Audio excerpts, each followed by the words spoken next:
ভাতের হোটেলের হারুন ভাগিছে দেশ থেকে ভাগের আগে হাউনের আবার আকিকা হয়েছিল। আকিকা দিয়ে নাম পাল্টে দিছিল জনগণ, নাম দিছিল হাউন আঙ্কেল।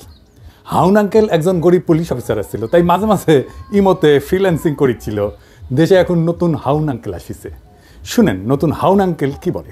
জামাত ইসলাম একটি ধর্মান্ধ, একটি উগ্রপন্থী দল। তারা ধর্মকে নিয়ে ব্যবসা করতে চায়। আর পরিষ্কার কথা, পরিষ্কার স্পষ্ট কথা আমি কয়েকদিন আগে বলেছিলাম যে যারা এই ধর্ম ব্যবসায়ী তারা ধার্মিক নয়। আর ধার্মিক তারাই যারা ধর্মভীরু এবং যারা আল্লাহকে ভয় করে। আমার এলাকায় বীরশ্রেষ্ঠ ক্যাপ্টেন জাহাঙ্গীর সাহেব শাহিদ রয়েছেন। উনি রাজাকারদের দ্বারা নিহত হয়েছেন, পাকিস্তানি সেনাবাহিনীর দ্বারা নিহত হন নাই। শেখ মুজিব সাধারণ ক্ষমা ঘোষণা করেছিলেন, শেখ হাসিনা এসে বিচার শুরু করেছিলেন। আজকে তারা যেভাবে আস্ফলন করে বেড়াচ্ছে, আমি মনে করি যে যুদ্ধ অপরাধীদের বিচার কন্টিনিউ করা দরকার রয়েছে। সে বলিছে জামাত ধর্ম ব্যবসা করেছে, তাই না? হাসিনা মানবতা বিরোধী অপরাধ ট্রাইব্যুনাল করে জামাত নেতাদের বিচার করে ফাঁসি দিয়ে ঠিকই করেছে, আর জামাত ধর্ম ব্যবসা করে। হারুন ভাই হাঙ্গারের সাথে পলিটিক্স করেছিল রাজশাহীর। আমার চাইতে বড় নেতা ছিল, 3 বছরের বড়। ভাই কইয়াই ডাকতাম, যদিও খুব ঘনিষ্ঠতা ছিল না, কারণ উনি বিশ্ববিদ্যালয়ের আমি শহরে রাজশাহী বিশ্ববিদ্যালয়ের 2 জন নেতা শহরের নেতাদের সাথে কাজ করতেন। এক রাগিব হাসান মুন্না আর ছাত্রমৈত্রীর আর ছাত্রদলের রিজভি ভাই। যাই হোক, হারুন ভাইরে আজ আমি খুব বেশি কিছু কমু না আগের সম্পর্কের খাতিরে। কিন্তু হারুন ভাই, আপনি যদি এরকম বেপরোয়া ইন্ডিয়ান লাইনের রাজনীতি চালায় যেতে থাকেন, প্রমিজ আপনারা আমি হাউন আঙ্কেল বানাই দেবো। কেন আপনি ইন্ডিয়ান লাইন পার্সু করিচ্ছেন এটা দেখে দেবো। আপনি কোন আক্কেলে মানবতা বিরোধী অপরাধের সাফাই গাই আইডারে চলমান রাখার প্রস্তাব রাখলেন? আপনার নেত্রী খালেদা জিয়া কি বলছিল তার একটা ভিডিও শুনি আগে, আপনারাই শোনাই, বোধহয় শুনেন নাই। শুনেন। 4 দলীয় জোটের নেতা তাদেরকে মিথ্যে মামলা দিয়ে মতিউর রহমান নিজামী, মুজাহিদি, সাইদি, দেলোয়ার হোসেন সাইদি, কামরুজ্জামান, কাদের মোল্লা, এদের সবাইকে তারা মিথ্যে মামলা দিয়ে গ্রেফতার করে রেখে দিয়েছে। এইবার আসেন তিনি নানা সময় কি বলছেন সেটা দেখি। জাতীয় সংসদে বিরোধী দল সেই সময় বিএনপির স্থায়ী কমিটির বৈঠক শেষে খালেদা জিয়া বিবৃতিতে জামাত নেতাদের অবিলম্বে মুক্তি দাবি করে বলছেন, জামাত ইসলামের শীর্ষ 3 নেতা মতিউর রহমান নিজামী, আলী হাসান মুজাহিদ এবং দেলোয়ার হোসেন সাইদিকে গ্রেপ্তারের ঘটনা চরম স্বৈরাচারী পন্থায় রাজনৈতিক নিপীড়নের এক জঘন্য নজির। সুপ্রিম কোর্টের আইনজীবী সমিতির নবনির্বাচিত কর্মকর্তাদের এক সম্বর্ধনা অনুষ্ঠানে প্রধান অতিথির বক্তৃতায় খালেদা জিয়া বলছিলেন, বিচারের নামে প্রহসন এবং বিনা বিচারে আটকে রাখার এক জঘন্য ফাঁদ যুদ্ধাপরাধের বিচারের নামে গঠিত আন্তর্জাতিক অপরাধ ট্রাইব্যুনাল। এই ট্রাইব্যুনালের আইন, বিধি ব্যবস্থা, তদন্ত ও গঠন প্রক্রিয়া কোনো কিছুই স্বচ্ছ কিংবা আন্তর্জাতিক মানসম্পন্ন না। আন্তর্জাতিক মহল থেকে সে কথা পরিষ্কারভাবে বলে দেওয়া হচ্ছে।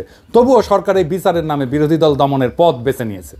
এমনকি নয়াপল্টনে বিএনপির কেন্দ্রীয় কার্যালয়ের সামনে 4 দলীয় জোটের সমাবেশে খালেদা জিয়া যুদ্ধাপরাধের বিচারের নামে প্রহসন চলছে বলে দাবি করছিলেন। যুদ্ধাপরাধেের বিচারকে রাজনৈতিক উদ্দেশ্য প্রণোদিত প্রহসন ছাড়া কিছুই নয় বলে অভিযোগ করে খালেদা জিয়া বলছিলেন, প্রধানমন্ত্রী একসময় জামাত ইসলামকে পাশে বসায় রাজনীতি করছেন, তখন কোথায় ছিল যুদ্ধাপরাধ? জামাত তখন এত প্রিয় ছিল, আর এখন কেন এত খারাপ হইল? এক সময় তো একসঙ্গে নির্বাচনও করছেন। এখন যাদের যুদ্ধাপরাধের অভিযোগে বিচার করা হচ্ছে তাদের বিচার মানুষ মানে না। বিএনপির ক্ষেত্রে একই জিনিস চলে। জামাতের সাথে রাজনীতি করছেন, ঐক্য করছেন, নির্বাচন করছেন, সরকার গঠন করছেন, এখন জামাত তো খারাপ হয়ে গেল। তো হারুন ভাই, আপনি খালেদার যে চাইতে বড় বিএনপি হয়েছেন। হ্যাঁ, 2018 সালের 900 ভোটের নির্বাচনে বগুড়া সদরের আসনটা ছাড়া, কারণ ওইখানে বগুড়া সদরে কারো কারচুপি করার ক্ষমতাই নেই, আওয়ামী লীগ চাইলেও পারতো না কারচুপি করতে, তাই ওই সিটটা বাদ। ওই সিট বিএনপি পাবেই। বাকি সব আসন যেখানে জাতীয় ঐক্যফ্রন্টের ক্যান্ডিডেট জিতেছিল, তাদের সাথে ইন্ডিয়ার গভীর সম্পর্ক ছিল, তাদেরকে জিতে দিছিল। যেমন ধরেন সুলতান মাহমুদ মনসুর, উকিল সাত্তার জিতেছিল না, হারুনও জিতেছিল। আমরা জানতে চাই কেন হারুনের সিট হাসিনা ছেড়ে দিছিল। তো হারুন ভাই যে বলিছে যে জামাত ধর্ম ব্যবসা করে, এটা নিয়ে আলাপ করি। আসেন ধর্ম ব্যবসাকে ডিফাইন করে নি, কাকে বলে। ধর্ম ব্যবসা বলতে বোঝানো হয় এমন একটা অনৈতিক কর্মকাণ্ড যেখানে ধর্মীয় বিশ্বাস, আচার অনুষ্ঠান বা মানুষের ধর্মীয় অনুভূতিকে ব্যবহার করে আর্থিক লাভ বা ব্যক্তিগত স্বার্থ হাসিল করা হয়। এটা শুরু হয় মধ্যযুগে। খ্রিস্ট ধর্মের বিভিন্ন ধর্মীয় প্রতিষ্ঠান 2 ভাবেই ধর্ম ব্যবসা করত। যিশু যে ক্রুশে ক্রুশবিদ্ধ হয়েছিল, ওই ক্রুশের অংশকে একে বলা হয় রেলিক বা পবিত্র অবশেষ। এইটা বিক্রি বা প্রদর্শনের মাধ্যমে অর্থ সংগ্রহ করতো, চার্চ। আর 2 নম্বর হচ্ছে স্বর্গপ্রাপ্তির গ্যারান্টি বিক্রি করার ঘটনা। এইটা প্রধানত ক্যাথলিক চার্চের মাধ্যমে পরিচালিত হইতো। এইটা পরিচিত ছিল ইনডালজেন্স নামে। এমন একটা ধর্মীয় নীতি যেখানে পাপের শাস্তি কমানোর বা মাফ করার প্রতিশ্রুতি দিয়া চার্চ অর্থ গ্রহণ করতো। এইখান থেকে ধর্ম ব্যবসা শব্দের উৎপত্তি। জামাত কি হারুনের কাছে কোনো ধর্মীয় পণ্য বেচেছে? হাসিনার গুণগান করতে করতে কাইট হয়ে যাইতো হারুন। দেখেন উন্নয়নের প্রশংসা করতে করতে কাইট। আবার একবার চাপাই নবাবগঞ্জে কোন এক ট্রেনের উদ্বোধন করবার যায় নাকি হাসিনা হারুনের খোঁজ করেছিল, সেটা তো একেবারে কাইট হয়ে পড়েছিল। দেখেন যাই হোক, আজকে হারুন আর কিছু কইলাম না, আর এক মাল দেখি, খালেদা জিয়ার উপদেষ্টা ফজলুর রহমান সাহেব, সাবেক ছাত্রলীগের সভাপতি, ওই যে কেন বিএনপি করে বুঝি না, ওই বিএনপির বসে রাজনীতি করেছে আওয়ামী লীগের, ওই খালেদা জিয়ার নাকি উপদেষ্টা। তো খালেদা জিয়া কি উপদেশ দেয়? ওই এইটা সাহেব, ওই যে ওইটা দেখান না, শেখ মুজিব খুব খারাপ লোক কইয়া যে বানিয়ে দিছে সেটা দেখান। এই দেশের সবচেয়ে খারাপ মানুষের নাম হলো শেখ মুজিবুর রহমান। 3 জানুয়ারি বঙ্গবন্ধু শেখ মুজিবুর রহমান 71 সনে রেসকোর্স ময়দানে মিটিং করে বলল, 6 দফার দামি দাড়ি ক্ষমা সেমিকোলন বাদ দিয়ে যদি আমরা কেউ আপোষ করি আপনারা আমাদেরকে জ্যান্ত কবর দিবেন। সে আপোষ না করে শেখ মুজিবুর রহমান খুব খারাপ কাম করছে। এই খারাপ কাজ করার কারণেই দেশটা মুক্তিযুদ্ধ পর্যন্ত পড়ছে। বঙ্গবন্ধু শেখ মুজিবুর রহমান 25শে মার্চ পর্যন্ত ইতিহাসের ক্যাপ্টেন সে। 1966 সন থেকে 1971 সন পর্যন্ত ইতিহাসের মুক্তিযুদ্ধের ক্যাপ্টেনের নাম হলো শেখ মুজিবুর রহমান। এখানে জিয়াউর রহমান একটা সেঞ্চুরি মারছে নতুন প্লেয়ার হিসাবে। আর যে পাকিস্তানি সুন্দর সুন্দর ছেলেরা আইসা আমাদের সুন্দরী মেয়েরা বিয়া করিয়া করাচি পিন্ডিতে নিয়ে যাইতো, আর আমরা মনে করতাম আমাদের বাগনা বাগনি গুলা খুব সুন্দর হয়েছে। এটা থেকে শেখ মুজিবুর রহমান আমাদেরকে বঞ্চিত করছে। খুব খারাপ মানুষ শেখ মুজিবুর রহমান। শুনলেন তো, এটা বিএনপির নেতা নাকি আওয়ামী লীগের নেতা?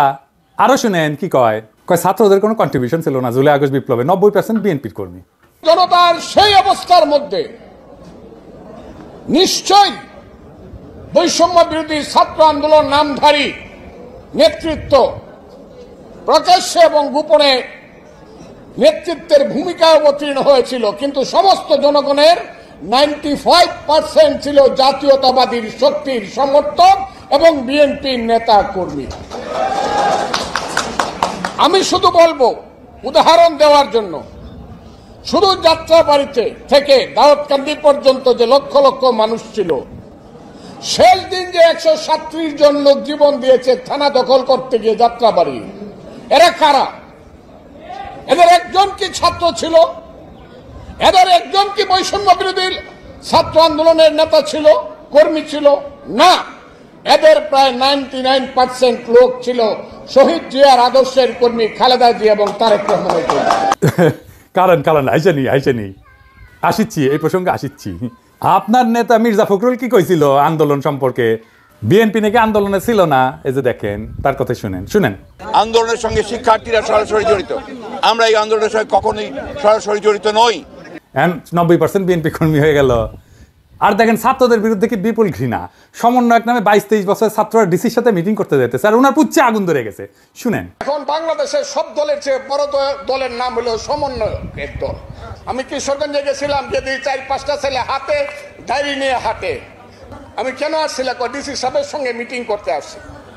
কোন ক্লাসে পড়ো? কলেজে ফার্স্ট ইয়ারে পড়ি, গুরুদয়াল কলেজে।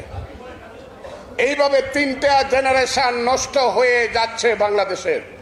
কারণ সমন্বয়ক হইলে পরে ফার্স্ট ইয়ারে পড়েই ডিসি সাহেবের সাথে মিটিং করে প্রজেক্ট করা যায়।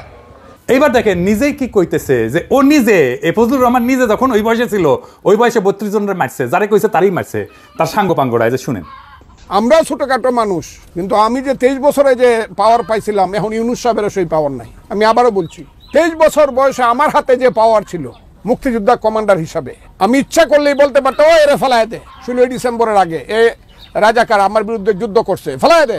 15 জনকে গুলি করে আমার যে সৈনিকরা ছিল, মুক্তিযোদ্ধারা ছিল, ফেলাই দিছে গাঙ্গের পারে। দেখেছেন মুরব্বী, আপনার কি আদৌ ডিসিদের সাথে মিটিং করে ছাত্রদের নিয়ে ইনকা বিষোদ্গার করা উচিত? ওরা বিরোচিত কাজ করেছে, দলে দলে কাতারে কাতারে জীবন দিয়া সারা দেশের মানুষের জায়গায় তুলছে, ঐক্যবদ্ধ করছে। আর আপনার এখন পৌরুষ জায়গায় উঠছে না, আপনি কইতেছেন কোনো কন্ট্রিবিউশন নাই। আপনি হুশে আছেন মুরব্বী, আপনি মুরব্বী মানুষ, বেশি কিছু কমু না। আপনারা করেছেন কি, ঈদের পরে আন্দোলন কইরা কইরা তো বছরের পর বছর পার করেছেন, এখন গলাত প্রচুর জোর এসেছে না? আপনাদের তো মির্জা আব্বাস কইছে 28 অক্টোবর প্রাণ ভয়ে প্রতিরোধ গড়ে তুলতে পারেন নাই, এখন পাঙ্খা গজাইছে, হিংসা হয় ছাত্রদের। আপনারা হাত মারিছেন, বুঝেছেন?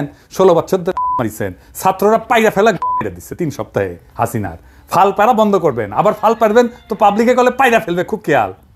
এইগুলা হইতেছে বাকশালী ডিম, বুঝছেন? বিএনপির বাসাত রাখিছে, বিএনপি তা দিচ্ছে এগুলাতে, এটা ফুটে বাকশালী চাও বাড়াবে। এবার বলেন, এই যে ভারত ঘেঁষার বাম এলিমেন্টগুলা কই থেকে বাইর হইতেছে বিএনপির মধ্যে থেকে, আর প্রমিনেন্স পাইতেছে, এত মিডিয়া কভারেজ পাইতেছে, এইখানেই আছে বিএনপির আগাম নির্বাচনের দাবির প্রশ্ন। বিএনপির আগাম নির্বাচন এটা ইন্ডিয়ান গেম। এবার কইবেন যে কইলেই হলো আমি কোনো অনুমান করে কথা বলি না। আপনি দেখেন বিনা সিক্রি কি করতেছে। সে বাংলাদেশে 111-এর আগে ইন্ডিয়ান হাই কমিশনার ছিল, সে আগে নির্বাচন পরে সংস্কার, এই আইডিয়ার প্রবক্তা শুনেন, তার মুখে শুনেন। The political parties of Bangladesh are saying this to Mohammed Yunus. Elections first. The reforms are to be done only by an elected government. This is business. এইবার যে এটা ইন্ডিয়ান যে প্ল্যান এবার বুঝিছেন, বিএনপিকে তো জবাব দিতে হবে কেন বিনা সিক্রি তাদের দাবির পক্ষে কথা বলে। বিএনপি যে নির্বাচন করিচ্ছে, এটা কি ঠিক কাজ হচ্ছে? তার আগে প্রফেসর ইউনূসের সরকার এনে সমালোচনা করে নিয়ে এটা বলার দরকার আছে, কারণ বিএনপির এই নির্বাচন করে সিক্কর পাড়ার পিছে প্রফেসর ইউনূসের সরকারের দায় আছে। তো কেন বিএনপি নির্বাচনের দাবি তুলতে পারতেছে সেটা আলাপ করা দরকার না? আসেন করি। প্রফেসর ইউনূসের সরকার তো এমনিতে স্লো, এমন উদ্ভট ডিসিশন নিতেছে যে ডায়পার পরে উপদেষ্টারা, পাবলিক বিরক্ত হইতেছে। দৃশ্যমান উন্নতি আছে কিন্তু তাও পাবলিক বিরক্ত হইতেছে। এই যে হাসিনা আমলে 400 টাকা কেজি কাঁচামরিচ খাওয়াইছিল না, এখন কাঁচামরিচ এখন কত 40 টাকা কেজি, তাও মানুষ বিরক্ত কেন? আমি বলছিলাম না যে ভ্যাট শূন্য করে দিতে হবে ওষুধে, নিত্য ব্যবহার্য ওষুধে, এমনভাবে নিত্য ব্যবহার্য ওষুধে কমাইতে হবে। আর লাইফস্টাইল ওষুধ মানে ভিটামিন, মিনারেল, প্রোবায়োটিক আর ধ্বজভঙ্গ সারানোর ওষুধ, এগুলোতে সরকারের ভ্যাট বাড়াই দিতে হবে, রাজস্ব যেন না কমে সরকারের। স্বাস্থ্য মন্ত্রণালয় কিন্তু এই প্রস্তাব নিয়ে কাজ করতেছিল, আমার প্রস্তাব গ্রহণ করছিল, তাদের ধন্যবাদ জানাই। তালিকা ফাইনাল হয়ে যাওয়ার মাত্র 2 দিন আগে ওষুধের উপরে ভ্যাট বসাই দিল অর্থ মন্ত্রণালয়। এতে নাকি সমস্যা হবে না, অর্থমন্ত্রী কইছে। আরে সমস্যা হবে কি হবে না এটা তো আমরা বুঝি। জিজ্ঞাসছিলেন আমাদেরকে সালাউদ্দিন সাহেব, আপনি আমাদের মতামত দিয়েছিলেন, রাষ্ট্রে কি আপনার বাপের তালুকদারি যে ইচ্ছা হইলো ভ্যাট বাড়াইলাম? আপনারা গালাইছিলাম, এরে ওরে কমপ্লেন করেছিলেন। নূরজাহান আপা বলে যে তুমি গালাইবা না এখন থেকে বয়স্ক মানুষকে, আমি গালি দেওয়া বন্ধ করেছি উনার রিকোয়েস্টে। আর আপনাদের পাংখা গজাইছে। নূরজাহান আপা দেখেন এবার, দেখেন আপনার কাছে তো আমি কমিটমেন্ট দিছিলাম গালি দিব না, দেখেন আপনার মন্ত্রণালয়কে খাইলো বাম্বু। পাবলিক এখন আপনারা গালাইতেছে যে আপনি বোধহয় ওষুধের দাম বাড়াইছেন। আচ্ছা সালাউদ্দিন সাহেব, ওষুধের উপরে ভ্যাট বাড়ানোর আগে আপনার একবারের জন্য মনে হইলো না যে আমি একটু স্টেক হোল্ডারদের সাথে আলাপ করে নিই? আমার সাথে আলাপ না করেন, আপনারা তো মানুষ বিলা মনে করেন না। হ্যাঁ বলেন, কার সাথে আলাপ করেছিলেন? আপনি যতই জ্ঞানী হন না কেন, আপনি যত জ্ঞানী হন, যত পাস দেন, যত পিএইচডি করেন, আপনি তো হেলথের কিছুই বুঝেন না। আপনি তো ডিসিশন কেন নিজে নিজে নেন? বুঝান তো সালাউদ্দিন সাহেব, আপনি কথা কইবেন, স্টেক হোল্ডারদের সাথে কথা কইবেন, আমার সাথে কোন বা যার সাথে কোন কথা বলে কনভিন্স করবেন কেন আপনি ভ্যাট বাড়াইছেন ওষুধের উপরে। আমার সাথে কথা কইতে চাইলে মোস্ট ওয়েলকাম, আগে কনভিন্স করবেন, তারপরে ওষুধের উপরে ভ্যাট বাড়াইবেন। আমি কলে আগুন জ্বালাই দেবো, জান কালা কালা করে দেবো আপনার। আমি প্যারিসে থাকলেও ঢাকার রাস্তায় আমি লাখো জনতা নামাইতে পারবো। ওষুধের উপরে ভ্যাট বন্ধ, ফুল স্টপ, 1 পয়সা ভ্যাট বাড়াবেন না। এবার আসেন বিএনপি নির্বাচনের প্রশ্ন। আচ্ছা বিএনপি ভাইরা, আপনারা যে নির্বাচন করছেন, ইকোনমির অবস্থা জানেন? ইকোনমি যে জয় বাংলা হয়ে আছে সেটা জানেন? খবরই তো নাই। অর্থনীতির অবস্থা নিয়ে ভিডিও আসবি, আমি ভয় পাওয়াতে চাই নাই, তাই এটা নিয়ে কিছু বলি নাই। আপনার বলে যেতেছে, আপনার না বললে আপনারা বুঝবেন না কিসের মধ্যে ল্যান্ড করতে যাইতেছেন। এর মধ্যে রাষ্ট্র ক্ষমতা যাবেন, পারবেন না তো চালাইতে, দেশে চালাইতে পারবেন না, টাকা নাই তো। আর আপনারা কি তৈরি রাষ্ট্র ক্ষমতা নেওয়ার জন্য? আপনার ছায়ামন্ত্রী সভা কই? রাষ্ট্রপ্রধান কে হবে? এইসব কি দেশবাসীর জানা উচিত না? এই যে 5 মাসে বেশি গেল, এই সময় অন্তঃসার শূন্য বক্তিমা ছাড়া আর কি দিচ্ছেন? সরকারের নাকি সাহায্য করবেন, কি সাহায্য করেছেন? এই যে ইন্ডিয়ান ডিজ ইনফরমেশন ক্যাম্পেইন কিছু করেছেন, এটার মোকাবেলা দল হিসাবে তো আপনার সক্ষমতা দেখতে চাই আমরা। আপনাদের তো খাইয়া ফেলবে ইন্ডিয়া। এখন ভাবিছেন ইন্ডিয়ার সাথে সিস্টেম করেছেন, ইন্ডিয়া ঝামেলা দিবে না। যেই মাত্র একটা স্বাধীন নীতির বাস্তবায়ন করতে যাবেন, তখন দেখবেন ওইসব প্রতিশ্রুতির সাঙ্গে তুইলা কোমর বেঁধে নামবে আপনার বিরুদ্ধে। এখন যদি মনে করেন আপনি ইন্ডিয়ার ইচ্ছা মতো চালাইয়া তার মন পাইবেন, পাবলিকে ছাড়বে, আপনাদেরকে ছাড়বে না। আপনাদের জনগণের শক্তির উপরে ভরসা করতে হবে। এই যে 31 দফা দিচ্ছেন, পুরাই তো বুলশিট। একটা এক্সাম্পল দিই, হ্যাঁ, মনে কিছু কই দেন না, আপনাদের কইলে তো আবার মনে কিছু করেন। বিএনপির 31 দফার 25 আর 26 দফা আছে স্বাস্থ্য নিয়ে কথা। দেখি আমি পড়ে দেখি, স্বাস্থ্যকে সম্পদ হিসাবে বিবেচনা করে সবার জন্য স্বাস্থ্য বিনা চিকিৎসায় কোনো মৃত্যু নয়, এই নীতির ভিত্তিতে যুক্তরাজ্যের আদলে সার্বজনীন করা হবে, মানে সার্বজনীন স্বাস্থ্যসেবা করা হবে। স্বাস্থ্যসেবা প্রবর্তন করে সবার জন্য স্বাস্থ্য কার্ড চালু করা হবে। জাতীয় বাজেটের স্বাস্থ্য খাতে জিডিপির 5% অর্থ বরাদ্দ করা হবে। আপনার কি জানা আছে এনএইচএস এর যুক্তরাষ্ট্রের মডেলটা কি? এটা বাংলাদেশের জন্য আসলে উপযুক্ত কিনা? আপনার কোনো ক্রিটিক্যাল সেন্স আছে? আসেন এটা বুঝে দেখি। এনএইচএস এর মডেল বাংলাদেশে চলবে না। এর কারণগুলো হইলো, একটা হচ্ছে অর্থনৈতিক সীমাবদ্ধতা। এনএইচএস এর মডেলটি এটা অর্থায়ন করার জন্য একটা শক্তিশালী এবং ধারাবাহিক রাজস্ব ব্যবস্থা প্রয়োজন। থার্ড ওয়ার্ল্ডের দেশগুলোতে কর আদায়ের হার খুব কম এবং অর্থনৈতিক অবকাঠামো খুব দুর্বল, ফলে এটা সম্পূর্ণরূপে সরকারি স্বাস্থ্যসেবা চালু করার জন্য যে অর্থ দরকার তা সরবরাহ করা সম্ভব না। জিডিপির 5% বরাদ্দ করবেন। ইউকের কত পার্সেন্ট আছে জিডিপির আপনি জানেন? প্রায় 12% জিডিপির। তা আপনি কেমনি করবেন? বললেই হইলো, আপনি ওইদিকে বলতেছেন 5% আর বলতেছেন ইউকের মতো করবেন। বা আপনার কাপড় এতটুকু, আপনি সামনে ডাকবেন না পিছনে ফুটা ডাকবেন, সেটাই তো ঠিক করতে পারেননি। আপনি তো সামনে ডাকলে পিছনে ফাঁকা হয়ে থাকবে। এনএইচএস এর পরিচালনার জন্য একটা দক্ষ প্রশাসনিক কাঠামো দরকার। এটা বাংলাদেশের আছে? ইনস্টিটিউশনাল কোনো স্ট্রেংথ আছে বাংলাদেশের? কেন্দ্রীয়ভাবে স্বাস্থ্যসেবা পরিচালনার জন্য যে ধরনের দক্ষতা দরকার সেটা তো বাংলাদেশে নাই। এবং আমাদের স্বাস্থ্যের যে প্রায়োরিটি এবং রোগের প্রকৃতি এবং প্রায়োরিটি একরকম না। NHS এখানে নন কমিউনিকেবল ডিজিজ যেমন ডায়াবেটিস, ক্যান্সার এগুলোকে প্রাধান্য দেয় সিস্টেমটা বানানো হয়েছে। আর আমাদের মতো দেশে এটা কমিউনিকেবল ডিজিজ, সংক্রামক রোগ এগুলো বেশি, ডেঙ্গু, ম্যালেরিয়া, অপুষ্টি, ডায়রিয়া, টাইফয়েড এগুলো বড় সমস্যা। আপনি যে বলেছেন সবার জন্য স্বাস্থ্য, ওইটা primary health care. Primary health care NHS এর প্রায়োরিটি না। তো দুইটা একই সাথে করবেন, আবার বাজেট দেবেন 5%, কেমনে করবেন? পারবেনই না। আপনার 5 লাইনের একটা হেলথ স্ট্র্যাটেজি করতে গেলে পুরাই ভুল করেন, তো রাষ্ট্র চালাইবেন কেমনে? আমরা অনেকে বলে যে আমি কেন বিএনপির সমালোচনা করি, কেন জামাতের সমালোচনা করি না। আরে বাবা, এই কথা আওয়ামী লীগেররা বলতো হাসিনার আমলে, কেন বিএনপির সমালোচনা করি না, আওয়ামী লীগের সমালোচনা করি। আমি সেই সময় কইছি বিএনপি ক্ষমতায় আসুক, আমি ঠিকই সমালোচনা করব। জামাত তো ক্ষমতায় এসেছে না, তো আমার সমালোচনা করার দরকার কি ওর? ও তো রাষ্ট্র ক্ষমতায় বসিচ্ছে না। কিছু মানুষ আছে যারা সবসময় সরকারি দল করে, আর আমি সবসময় বিরোধী দল করবো, কারণ রাজনৈতিক দলগুলো কখনোই জনগণের স্বার্থ রক্ষা করে না। আপনারাও করবেন না। আমাকে তো আমার জনগণের পক্ষে থাকতে হবে। আপনার নেতারা ইন্ডিয়ান ন্যারেটিভ বলতে থাকবে, মুজিব বন্দনা করতে থাকবে, 72-এর সংবিধান করতে কান্দে বুক বাসাবে, আর আমাকে জিন্দাবাদ দিতে হবে আপনাদের নামে। এই আবদার কেন? আমি কি আপনাদের চাকরি করি নাকি আপনাদের দল করি? হাসিনার বিরুদ্ধে অ্যাক্টিভিজমে মিত্র আছিলেন, আমার অনেক অ্যাক্টিভিজম আপনার পক্ষে গেছে, তাই বলে তো এটা মনে করা ঠিক না যে আমি আপনাদের দল করি। সরকার গঠন করতে না করতে দলের সমালোচনা সহ্য করতে পারতেছেন না, তো সরকার করলে কি করবেন? স্যাম্পল তো এখনই দেখাইতেছেন, তাই না? যাই হোক, আপনাদের জন্য আগামী দিনের একটা বার্তা দিই, সেটা মন দিয়ে শুনেন ভাইরা। বাংলাদেশের অসংখ্য সমস্যা, তার কোনো কুইক ফিক্স নাই। আপনার হাতে কোনো ম্যাজিক নাই, প্রফেসর ইউনূসের হাতেও কোনো ম্যাজিক নাই। আপনি ক্ষমতায় যাবেন আর অজনপ্রিয় হবেনই। যান লড়াই দিয়ে কাজ করলেও অজনপ্রিয় হবেন। প্রফেসর ইউনূসের সরকারি কি প্রমাণ না? কি বিশাল জনপ্রিয়তা নিয়ে একটা জাতীয় ঐক্যের মধ্যে দিয়ে ক্ষমতা নিল, আর বেড়াচেরা করে ফেললো কয়েক মাসের মধ্যেই। কেউ তো করাপশন করেনি, তারপরেও বেড়াচেরা করে ফেললো। কোনো করাপশনের অভিযোগ নাই। ইন্ডিয়া আপনাদেরকে দাঁড়াইতেই দেবে না রাষ্ট্র হিসাবে, এটাই ভারতের বাংলাদেশ নীতি। বাংলাদেশে ক্ষমতাবানরা তখনই জনপ্রিয় থাকতে পারবেন যখন আপনি ক্ষমতা থেকেও সাধারণ নিম্নবিত্তের জীবন জড়াই ধরতে পারবেন, ওটা কাটাইতে পারবেন, সাধারণ মানুষের মধ্যে থাকবেন, সাধারণ মানুষের সাথে মিশবেন, খুব সাধারণ খাবেন, সাধারণ কাপড় পরবেন, আমজনতার সাথে মিশে যেতে পারবেন, তখনই আপনি জনপ্রিয় হবেন। আপনি যেটা পারবেন না, আপনি তো প্যাপু বাসি বাজায় গাড়ি নিয়ে যাবেন, গাড়ি ছাড়া চলবে না, পিছে গার্ড থাকবে, মন্ত্রীর বাসা ছাড়া থাকতে পারবেন না। তাই আপনাদের ব্যাপক একটা ইউনিটির মধ্যে দিয়ে যাইতে হবে, আর ভরসা করতে হবে বাংলাদেশের জনগণের উপরে। ইউটিউবারদের উপরে চড়া হয়ে লাভ নাই। হ্যাঁ, ইউটিউবাররা আমজনতার আরও বেশি পছন্দের মানুষ হয়ে উঠতে থাকবে, এইটা ঠেকাইতে পারবেন না।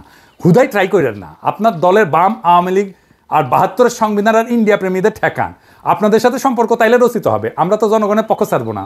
আমরা এমপি মন্ত্রীও হইতে যাইতেছি না, আপনার ক্ষমতার স্টেকও নিতে যাইতেছি না। জনগণের কথা আমরা বলতেই থাকবো, আমরা জনগণের কণ্ঠস্বর হয়ে থাকবো। তারপরে একদিন দেখবেন এই জনতা আবার জাগিছে, আর সেই নবজাগ্রত জনতার পিছে পিছে আছে এই 2 পয়সার ইউটিউবাররা।